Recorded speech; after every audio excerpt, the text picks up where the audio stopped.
Markaziy Osiyoda elektr toki tariflari. Narxlar qaysi davlatda qimmatroq? May oyida O'zbekiston aholisi uchun elektr energiyasi tarifi 34% ga oshirildi.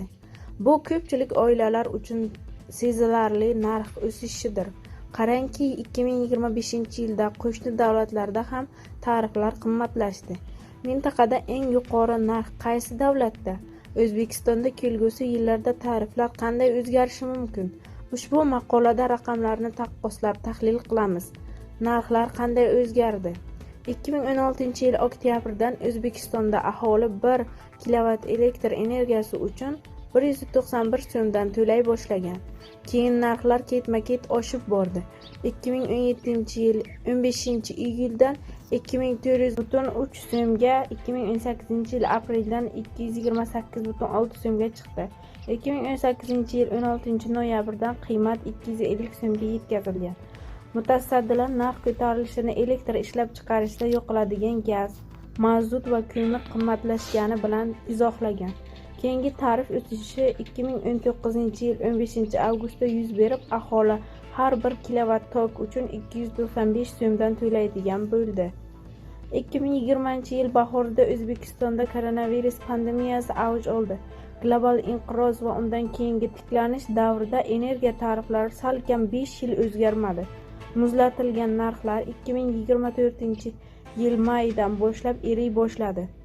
2024-yil bahoridan gaz va elektr energiyasi iste'moliga tabaqalashtirilgan tariflar joriy qilindi.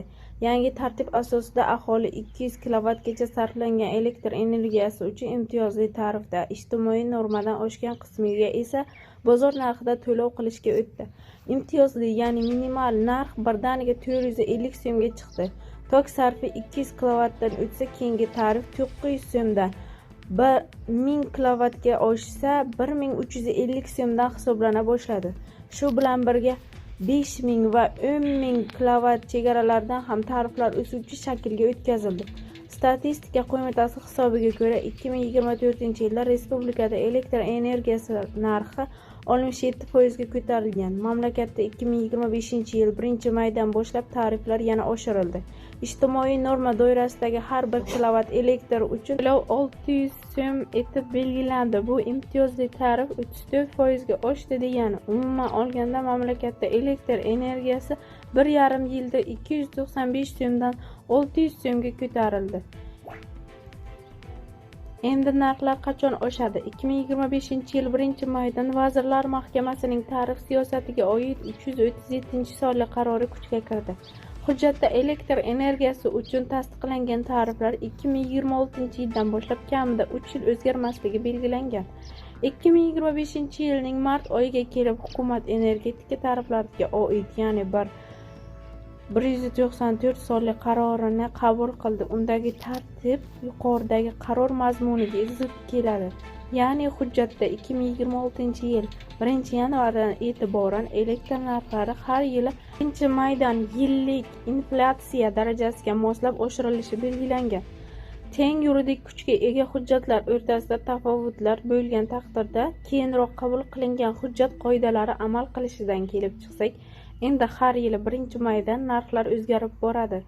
Narx oshishi sifatga ta'sir qiladimi? 2024-yil aprelda O'zbekistondagi iste'molchilarning 73% bir oyda 200 kilovatgacha elektr energiyasidan foydalangan. Ya'ni jami 7,228,000 abonentdan 5,255,000 mingtasi ijtimoiy normada belgilangan hajmda kam tok ishlatgan. Qish oylarida 66-68% abonent 200 kilovatgacha elektr sarflagani ma'lum qilingan. Hisob-kitoblarimizga ko'ra 200 kilovatgacha bazaviy ehtiyojlarni qoplashga yetadi, degan energetika vaziri Jo'rabek Mirzamuhammedov. 2024-yil ijtimoiy norma doirasida 200 kilovat foydalanilgan elektr energiyasi uchun to'lov 90 ming so'mni tashkil etgan. 2025-yil esa mazkur raqam 120 ming so'mga yetgan. Ayni paytda O'zbekistonda mehnatga haq to'lashning eng kam miqdori oyiga 1,271,000 so'mni tashkil etadi. Agar eng kam daromad topayotgan oila bir oyda 200 kilovat elektr ishlatsa, ish haqining 9,5% tok uchun sarflaydi. Faqatgina elektr energiyasi uchun bir yilda 1.440.000 so'm to'lanadi. Elektr subsidiyalash. Energetika davlat budjeti eng ko'p subsidiya oladigan soha, jumladan 2025-yilda elektr energiyasi xarid qilish va sotish narxlari o'rtasidagi salbiy tafovutni moliyalashtirish uchun 500 milliard so'm ajratishi belgilangan. 2024-yilda 2,5 trillion so'm edi. Tariflar oshirilishiga qaramay tarmoqni subsidiyalash to'xtatilmagan. Narxlar o'sishi elektr energiyasi ta'minotini sifatli va barqaror qilishga yordam berdimi degan yana bir masala bor. Tahlillarga ko'ra, hali bunday natijaga hali erishilmagan. Energiya resurslari ta'minotidagi uzilishlar to'liq yechim topmagan. Masalan, Markaziy bank 2025-yil aprel-iyun oylari uchun biznes kayfiyati sharhini e'lon qildi. O'tkazilgan so'rov natijasiga ko'ra, ko'plab korxonalar to'liq quvvatda ishlay olmayotgani sabab qilib gaz va elektr energiyasi uzilishlari ko'rsatgan. Mamlakatda aholi xonadonlarida ham elektr toki uzilishlari butkul to'xtamagan. Sohada xizmat ko'rsatish sifatining yetarli darajada emasligi, avariya holatlarining o'z vaqtida bartaraf etilmayotgani ham doimiy e'tirozlarga sabab bo'lib keldi. Markaziy Osiyoning qaysi davlatlarida elektr narxi arzon? O'rganishlarga ko'ra, 2025-yil yozigacha Markaziy Osiyoning 4 ta davlatida elektr energiyasi narxlari oshirildi. Ular orasida eng qimmat tariflar O'zbekistonda ekani qayd etilgan. Respublikada 2025-yil may oyida 1 kilovat elektr tokining minimum narxi 4,6 sentdan 600 so'm sotila boshladi.